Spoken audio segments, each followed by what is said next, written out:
السلام علیکم۔ بڑے لوگ اکثر ایک بات کہتے ہیں کہ آپ نے کنواں تو دیکھا ہوگا، جب کنویں سے آپ پانی نکالیں، جب تک ڈول نیچے نہیں جائے گا تو کیسے پتہ چلے گا کنویں میں پانی موجود ہے یا نہیں؟ ڈول کا کام پانی نکالنا ہے نا، آپ کسی کنویں کے پاس سے گزریں اور ڈول دیکھیں کنویں سے اوپر سے اندازہ لگائیں، سطحی طور پہ سرسری طور پر آپ بولیں نہیں اس میں تو پانی نہیں ہوگا، میں ڈول کیوں پھینکوں؟ آپ جب تک زندگی میں کسی چیز کے لیے اسٹرگل نہیں کریں گے، کوشش نہیں کریں گے، تو آپ آؤٹ پٹ کی توقع کیسے کر سکتے ہیں؟ آپ نتائج کی توقع کیسے کر سکتے ہیں؟ کسی بھی شخص سے ہماری ملاقات ہوتی ہے، ملتے ہیں کسی رشتے، کسی تعلق، کسی کام کے سلسلے میں، تو پہلی ملاقات میں یا سرسری طور پر اس کو جانے بغیر، اس سے معاملات کیے بغیر ہم اس کے بارے میں کوئی بھی رائے قائم کیسے کر سکتے ہیں؟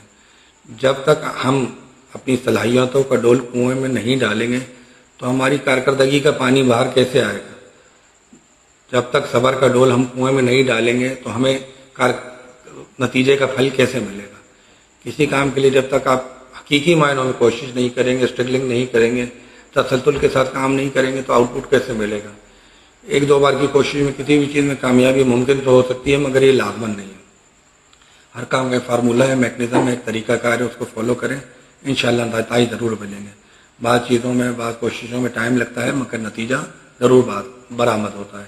یہ قانون قدرت ہے کہ جو شخص محنت کرے گا، جدوجہد کرے گا، اسے اس نتیجے کا پھل، کوشش کا پھل